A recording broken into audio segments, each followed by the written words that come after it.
मजदूरों पर राजनीति शुरू हो गई है, बस पॉलिटिक्स तक आ गए हैं। लेकिन जिन मजदूरों को लेकर अभी सियासत गरमाई है, वो मजदूर अभी बेहाल हैं। उनकी हालत में किसी तरह का कोई सुधार नहीं आया है। झांसी बॉर्डर से जो तस्वीरें आए हैं वो आपको सच का आईना दिखाएंगे, जहां मुंबई गुजरात से आए प्रवासी मजदूरों का रेला लगा है। लेकिन दर्द यह है कि उनकी राज्य सरकारें उनके लिए काम नहीं कर रही हैं। इसमें कुछ मजदूर बिहार, कुछ बंगाल, तो कुछ बाकी जगहों से आए हैं। इनको इन जगहों पर जाना है, लेकिन मध्य प्रदेश की बसें इन्हें झांसी के पास यूपी मध्य प्रदेश बॉर्डर पर छोड़कर चली गई, जिनमें कई मजदूर 4 दिन से भूखे प्यासे हैं। कोई सो नहीं पाया। इनका गुस्सा फूटा तो बिहार के नीतीश सरकार के खिलाफ नारेबाजी की, लेकिन अब जिम्मा योगी सरकार पर आ गया है, जो इन मजदूरों को उनके घर पहुंचाने का प्लान बना रही है। तो दूसरे राज्यों के लोगों को भी अब उम्मीदें हैं तो मुख्यमंत्री योगी आदित्यनाथ से कि दूसरी राज्य सरकारें जो ना कर सकें वो सीएम योगी करेंगे, और वो उनकी इस बेबस अवस्था को समझकर उनको उनके घर तक पहुंचाएंगे। मध्य प्रदेश की सरकार ने बसों में तो बिठाया, ये लोग खुश भी हो गए थे। उम्मीद थी कि ये बस सीधे उनके घरों तक जाएगी, उनको छोड़ेगी, लेकिन बस ने झांसी बॉर्डर पर छोड़ दिया। ये यूपी एमपी का बॉर्डर है, और उसके बाद राज्य सरकार के खिलाफ उनका गुस्सा फूटा है, क्योंकि भूखे प्यासे हैं। सोने कहाँ सोए, फुटपाथ पर सो रहे हैं, वहां पर नींद अच्छी नहीं है। अब बिहार सरकार के खिलाफ गुस्सा फूटा है।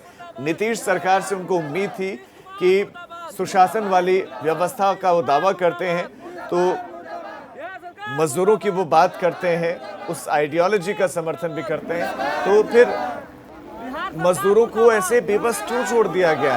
बिहार के मजदूर सिर्फ झांसी बॉर्डर ही नहीं, देश के अलग अलग हिस्सों में परेशान है। बिहार की सरकार तो कुछ नहीं गुस्सा किया। नीतीश कुमार ने गलती किया सर कि हम लोग को बुलाना नहीं चाहता, और वहाँ ब्लैक टिकट भी करने लगा। सो गरीब एक टिकट का 3-3 हज़ार रुपया गुजरात के आदमी जो जीते हुए पैसे में भी। हम लोग खाने के लिए व्यवस्था, हम लोग को कुछ दिया नहीं जा रहा था। पुलिस प्रशासन हम लोग का साथ दिया। अभी तो यहाँ से आए, एक जंगल में हम लोग को रुका दिया। 2 दिन से हम लोग वहाँ रुके थे, कोई साधन नहीं है आने का। ट्रक से आए हम लोग, अभी ट्रक से आए तब वहाँ पे सर अभी पुलिस वाले हम लोग का हेल्प किया, तब यहाँ तक हम लोग आए। 4 दिन से भूखे हैं, कुछ खाने का नहीं है, पैसा कुछ नहीं है। बहुत बार हम लोग मेल भी किए हैं, ये ऑनलाइन बुकिंग जो होता है वो सब भी किए हैं, कोई कभी कॉल नहीं आया।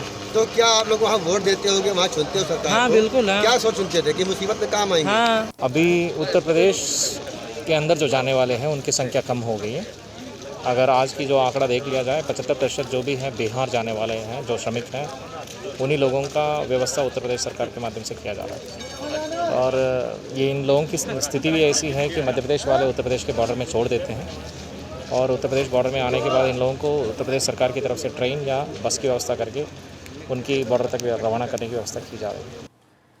और अनुभव हमारे संवाददाता इस खबर पर हमारे साथ ज्यादा जानकारी के साथ जुड़ गए हैं। अनुभव, 75% लोग ऐसे हैं जो दूसरे राज्यों के हैं और उनको दूसरे राज्यों में जाना है। सवाल यह है कि सिर्फ सियासत ही सियासत होगी? दूसरी तरफ दूसरे राज्यों के लोगों को भी अब अपेक्षा सिर्फ एक व्यक्ति से है, वो है मुख्यमंत्री योगी आदित्यनाथ की, वो कुछ करेंगे। एक सवाल ये भी है कि बसें रवाना तो की जा रही हैं राज्यों से, ये भी कहा जा रहा है कि छोड़ेंगे, लेकिन आधे रास्ते में छोड़ दिया जा रहा है। तो ये आधी अधूरी व्यवस्था क्यों है? ये मध्य प्रदेश सरकार कह रहे हैं कि झांसी बॉर्डर पर छोड़ दे रही है, तो अब सारी निगाहें, सबकी निगाहें योगी सरकार पर ही है। देखिए, ये प्रवासी श्रमिक बिहार के बताए जा रहे हैं और ये मध्य प्रदेश से आए थे। वहाँ से सरकार ने इन्हें बसों में भेजा, लेकिन बिहार नहीं भेजा, बल्कि इन्हें जो झांसी बॉर्डर है वहाँ तक भेज दिया, और उसके बाद अनुभव आप बने रहिए, आप बने रहिए। इस बीच जो आंध्र वामसी जी हमारे साथ जुड़ गए हैं, जिलाधिकारी हैं। सर, बहुत बहुत स्वागत है आपका एबीपी गंगा पर। सर, झांसी बॉर्डर पर इस वक्त जो स्थिति है, आप उसके बारे में बताइए कि कितने लोग वहां पर जुटे हुए हैं और उनके लिए क्या व्यवस्था की जा रही है? बात यह है कि कल जो हमारा पिछले 2-3 दिनों से जो हम अपना जो एस्टिमेट जो देख रहे हैं, लगभग प्रतिदिन 20,000 की फुटफॉल है। ये 20,000 की जो फुटफॉल है प्रवासी श्रमिकों का, ये मध्य प्रदेश की बॉर्डर से आ रहा है बाय रोड, जिनको मध्य प्रदेश की तरफ से बसेस की व्यवस्था करके बॉर्डर पे छोड़ दे रहा है, जो उत्तर प्रदेश की सरकार की तरफ से बसेस के माध्यम से इनको अपना गंतव्य स्थान तक पहुंचा रहे हैं। एक तो ये हो गया, और दूसरा, अगर कुछ भीड़ ज्यादा बढ़ गई तो फिर तो झांसी रेलवे स्टेशन से भी प्रतिदिन 5-6 ट्रेन एवरेज निकल रही है। मिनिमम 5 ट्रेन तो बिल्कुल निकलती है। और इस सारी जो प्रवासी श्रमिकों की जो संख्या में कम से कम 60% की जो प्रवासी मजदूर जो आ रहे हैं वो है उत्तर प्रदेश की बॉर्डर हो या बिहार से ही जुड़े हैं। साथ में ये भी कहना है कि जो हमारे संसाधन के हिसाब से हम लोग तो खाना वाना तो बांट रहे वहाँ पे, लेकिन व्यवस्था करने में तो 1 घंटा तो तैयारी तो करना ही पड़ेगा, क्योंकि जो बस पे बैठने के लिए और ट्रेन पे बिठाने के लिए 1-2 घंटा तो हमें बफर चाहिए। उसी 1-2 घंटे की बफर टाइम पे ही ये सारी जो भी है भीड़ एकीकृत होने की संभावना ज्यादा होती है। जी। अब हम इसको थोड़ा शिफ्ट कर दिए कि हमारे शेल्टर होम पे लेके जाते हैं, वहां से रेलवे स्टेशन पे लेके जाना, एक तो ये प्रोसीजर शुरू किया। जी। और बॉर्डर पे जो हमारे कम से कम 100 बसेस जो उपलब्ध होती है पूरे दिन भर, और 100 बस प्राइवेट बसेस जो उपलब्ध होती है, उसके माध्यम से जितने लोगों को चढ़ाना है चढ़ा के हम लोग भिजवा देते हैं। इसमें मुझे ये भी कहना है कि राजस्थान का भी भीड़ कुछ आ रहा है और झारखंड का भी आ रहा है और कुछ मध्य प्रदेश का भी आ रहा है। जो सर, एक और चीज आपसे जानना चाह रहा हूँ कि क्या ये अभी हो रहा है या पहले भी ऐसा होता रहा कि बॉर्डर पर ही छोड़ के चले जा रहे हैं दूसरी राज्य सरकारें प्रवासियों को? मैं उस पर कमेंट नहीं करूंगा, लेकिन जो अपने संसाधन के हिसाब से लोग अपना व्यवस्था जो कर रहे हैं वो तो ठीक ही कर रहे हैं। मध्य प्रदेश सरकार का भी यही है कि उत्तर प्रदेश की सरकार से बॉर्डर में जो व्यवस्था और साधन उपलब्ध हो रही, तो इसीलिए तो वो लोग बॉर्डर पे छोड़ दे रहे हैं। लेकिन सबसे बड़ी समस्या क्या है कि रात में ट्रेन आती है, उस ट्रेन के माध्यम से भी झांसी रेलवे स्टेशन पे कम से कम 2500 से लेकर 3000 लोग एकीकृत होते हैं। तो उसमें मध्य प्रदेश सरकार से भी हमने अनुरोध करके छतरपुर, निवाड़ी, टीकमगढ़, दतिया, शिवपुरी, इन सारे जिलों से भी बसेस रेलवे स्टेशन पे लगाना शुरू कर दिया था। और हमारे शेल्टर होम पे भी बहुत सारे मध्य प्रदेश के लोग भी आ रहे हैं प्रतिदिन, तो फिर उनके लिए भी हम लोग व्यवस्था सुनिश्चित करा दिया था।